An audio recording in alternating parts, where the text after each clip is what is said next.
inyuguti z'izahabu nizo zanditse amazina ye. Ntabwo tugiye kuvuga ku muhanzi usanzwe, tugiye kuvuga ku mugabo wicaye ku ntebe y'icyubahiro, utari uwa mbere mu by'ijwi gusa, ahubwo ni uwa mbere mu gutwara ibikombe byinshi kurusha undi muhanzi wese wo muri Afurika y'Uburasirazuba.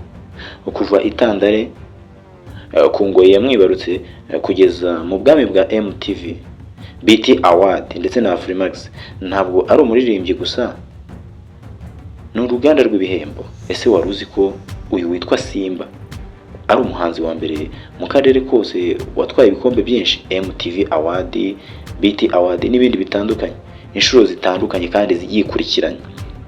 Cyangwa ko ari we muhanzi wenyine wo muri Afurika y'Uburasirazuba ushobora kuvuga ko afite igikombe cya Afrima, noneho akakigira inshuro esheshatu zikurikiranye?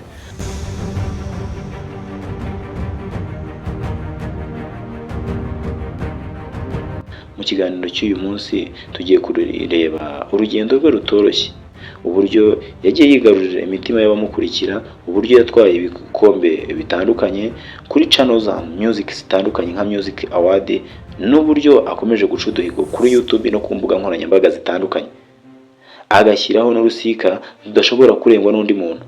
Niba witeguye kumenya amateka y'iki cyamamare, ntiza iminota yawe mikeya. Iki kiganiro ni wowe cyateguriwe. Yatwaye Best Africa Act and Best Worldwide Act.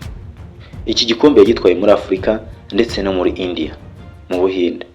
Afrimax All Star Music Award yatwaye inshuro nyinshi muri Artist of the Year nk'umuhanzi w'umwaka, Best Male Artist umuhanzi w'umwaka w'umugabo muri East Africa. Afrima Dallas muri USA niho yagitwariye, yatwaye Best Artist of the Year n'ibindi byinshi. Tanzania Music Award. Ye nitwa Nkunda Eric Idi, ntiwibagirwe gukanda subscribe ikaza mu kiganiro. Afite agahigo ko gutwara ibihembo 7 mu ijoro rimwe mu mwaka wa 2014. Hip Hop Music Award muri Uganda yakunze kwiharira ibihembo byo muri Afurika y'Uburasirazuba. Uyu munsi tugiye kurebera hamwe amateka y'umugabo umwe utaratangaje abafite amahirwe menshi, ahubwo wagiye abatera kumira, ariko ubu akaba ari we Nasibu Abdul Juma, benshi tuzi nka Diamond Platnumz cyangwa Simba. Yavutse ku wa kabiri itariki ya 2 Ukwakira 1989. Avukira mu gace kadakize cyane kitwa Tandale, ahangaha ni muri Dar es Salaam, yahoze ari umurwa mukuru wa Tanzania. Mu ntangiriro za Diamond Platnumz ntiyigeze amenya se na busa, bityo akurarirwa na nyina gusa. Mama Dangote ari nawe muntu wa mbere wamushyigikiye mu nzozi ze. Mbere yuko isi mumenya, uyu musore yigeze gucuruza imyenda caguwa cyangwa iyo bita second hand clothes, akora mu nganda ndetse rimwe na rimwe akajya gukina imikino y'amahirwe kugira ngo abone amafaranga yo kwishyura studio imukorera imiziki. Inzozi ze zari zo kuzaba umuhanzi ukomeye kurusha abandi muri Tanzania. Mu mwaka wa 2009 nibwo izina ryatangiye kumenyekana Diamond Platnumz ku ndirimbo ye ya mbere yagiye ikundwa na benshi, Kamwambia. Iyi yari indirimbo yavugaga amarangamutima, ivuga ku musore urira kubera urukundo. Abanyatanzania bahise bayikunda, bituma uyu musore atwara ibihembo 3 mu ijoro rimwe muri Tanzania Music Award. Ariko Diamond ntiyashakaga gutuma Tanzania imumenya gusa, ahubwo yashakaga kwagura imbibi, kuko ubwo mu mwaka wa 2014 yakoze intambwe yaje guhindura amateka ya muzika. Yakoze indirimbo yitwaga Number 1, hanyuma ayisubiramo afatanyije na Davido wo muri Nigeria. Iki ni cyo gihe bwa mbere Bongo Flava umuziki wo muri Tanzania wahuye n'inyanja ya Afrobeat muri Nigeria.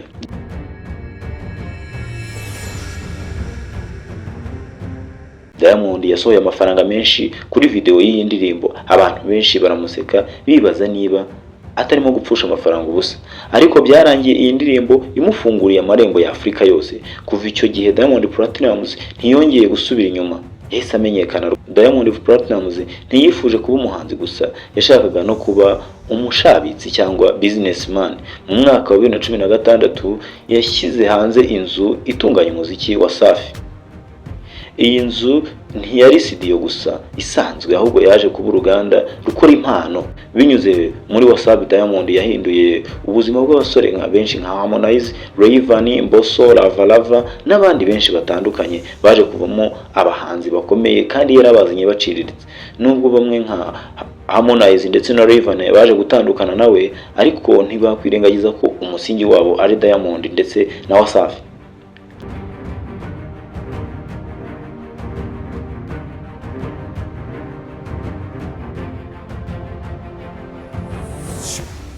Umusanzu wa Diamond mu kubaka umuziki ntiwagarukiye ahangaha, kuko Diamond ntabwo yari afite studio gusa, kuko yaje kwagura ibikorwa bye maze ashinga Wasafi Media, Radio na TV kugira ngo akomeze kugenda anaplaying imiziki itandukanye ndetse anasusurutsa abanyatanzania.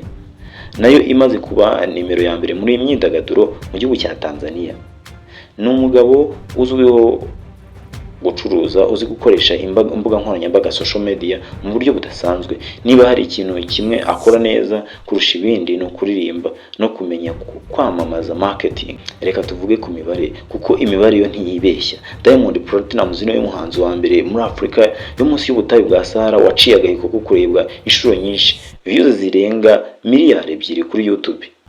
Ibyo yabigezeho binyuze mu ndirimbo zitandukanye nka Wahe yafatanyije na Koffi Olomide.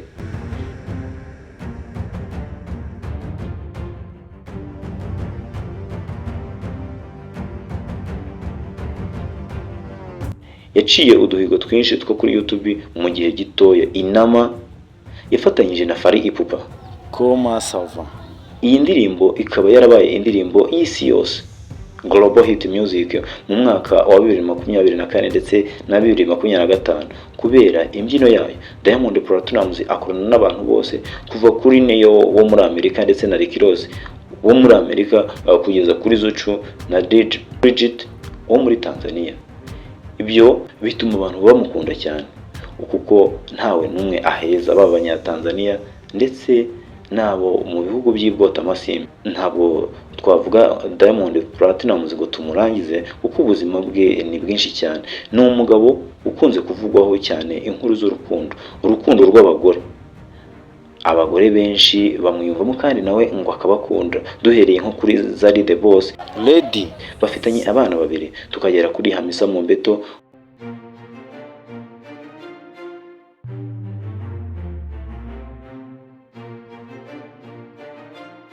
Kugeza ubu batana na Shadona wari muri Kenya. Izi nkuru z'urukundo rwose ni inkuru zimuvugwaho, nubwo hari ababivuga nabi ko yaba akunda inkumi ku rwego rwo hejuru. Diamond Platnumz azi ko amagambo bamuvuga ashobora kuyakuramo publicity, ari nayo mpamvu akurura abantu. Iyo bamuvuze nabi, we asohora indirimbo abantu benshi bakumva ko ashaka kubasubiza, ariko bakabibura. Iyi ni tekinike yo kwamamaza bita code. Diamond Platnumz atwigisha isomo rikomeye ko gukora cyane ndetse ugashyiramo imbaraga bishobora kukugeza kure, kuva itandare kugera muri Hollywood muri Amerika. Ibyo ni ibintu bitoroshye igihe nta muryango ukomeye wishingikiriza.